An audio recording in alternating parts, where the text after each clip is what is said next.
From endless glitches, to horrific mechanics, to downright nonsensical crap. It's amazing how some of these games even make it past the planning stages. But how bad can games actually be? Ask, and ye shall receive. You're now watching the 10 worst video games of all time. Starting off our countdown is a game that was an absolute disaster in all forms of the word. Marky Mark and the Funky Bunch Make My Video puts the player in control of editing the group's music videos. Everything from adding hideous strobe effects to slicing and dicing stock footage. It's safe to say one would have more fun with MS Paint than they would with this funky hunk of nonsense. It's so terrible that it was given the lowest score ever from Game Informer magazine, an embarrassing 0 out of 10.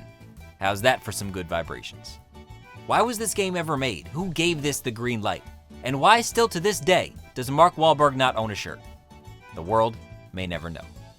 Moving on to number 9, and one of those games that's solely created to capitalize on the popularity of an entertainment franchise, Grey's Anatomy, the video game.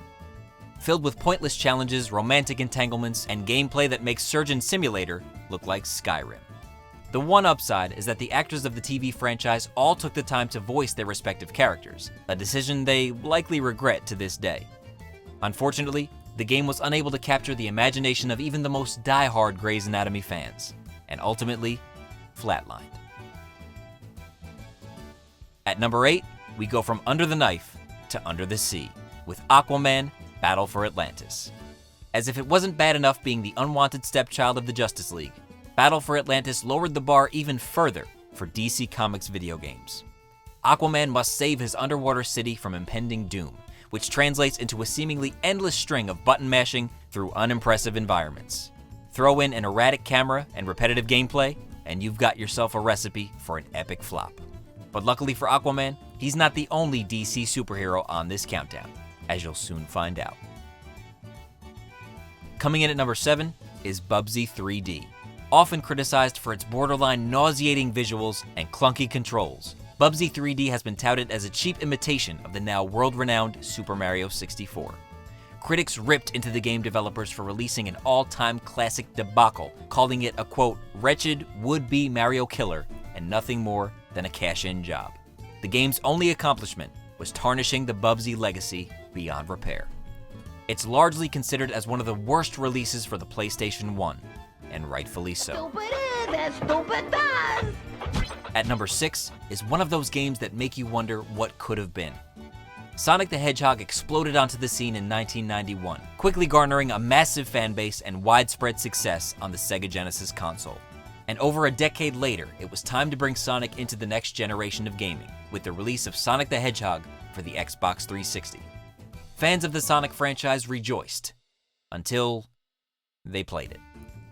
Constant glitches, awful camera, bland environment, sluggish gameplay, the list goes on and on. It was a far cry from the glory days of the Sega Genesis, and it left a sour taste in the mouths of millions of Sonic fans all over the world. But perhaps someone with an even broader range of popularity than Sonic himself is former pro basketball player Shaquille O'Neal. And 1994's Shaq Fu is widely regarded as one of the worst video games of all time. The game finds Shaq wandering into a kung fu dojo where he stumbles into another dimension and must rescue a young boy from an evil mummy. Receiving negative reviews across the board, Shaq Fu quickly became known as a game we'd like to forget, but still for some reason, love to remember. It even sparked the creation of ShaqFu.com, which is dedicated to liberating the game from existence by finding and destroying every copy in the world. A bit dramatic, but I respect the effort. At number 4 is a not-safe-for-work Atari classic known as Custer's Revenge. In the game, the player controls Custer, a man wearing only a cowboy hat, boots, and a bandana, and wielding a massive erection. Your objective, believe it or not, is to avoid the arrows falling out of the sky and to have sex with a defenseless Native American woman tied to a pole. You can't make this stuff up. The game obviously prompted criticism from women's rights groups, Native American spokespersons, game industry critics, basically anyone who ever knew it existed. But it will forever be etched in gaming history as one of the most awful releases of all time. Coming in at number 3 is 2003's third-person racing game, Big Rigs Over the Road. Big Rig's packaging states that the main objective is to race the Big Rig to safety in order to deliver illegal cargo, all while avoiding the local police. However, there's no cargo attached to the truck, no objective stated in-game, and no police in sight. Instead, you basically just race your truck to the finish line. And due to the lack of AI in the game, your computer-controlled opponents never move from the starting position. Combine all that with a lack of collision detection, no obstacles to navigate, and horribly broken physics, and you get a game that's widely regarded as one of the absolute worst ever. At number 2, our runner-up on the countdown is 1982's E.T. the Extraterrestrial, based on the classic film of the same name, except not really. The objective is to navigate through pits, wells, and fields to collect pieces of an alien telephone that will allow E.T. to contact his home planet. The developers were so certain the game would be a phenomenal success based on its connection to the film, even though they were given less than 5 weeks to put it together. And needless to say, they were disappointed. The game is often cited as a contributing factor to Atari's substantial losses over the next 2 years, and it's rumored that millions of unsold copies were buried deep in a landfill in New Mexico. But unfortunately for the developers, they'll never be able to bury the memory of this painfully terrible game.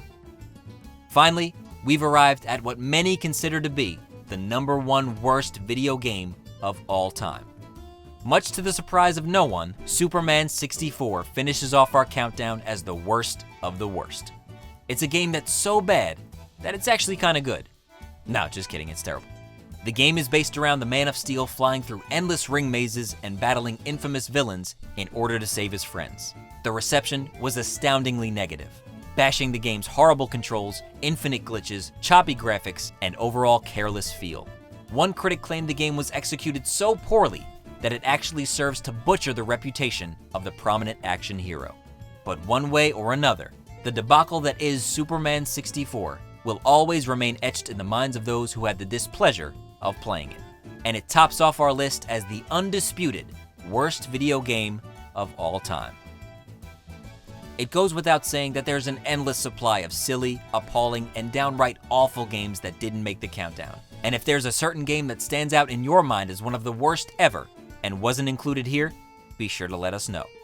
Next time, we'll be flipping the script and discussing the 10 best video games of all time. So leave your vote in the comment section below for which games you feel deserve to make that prestigious list. Thank you for watching, and I'll see you soon.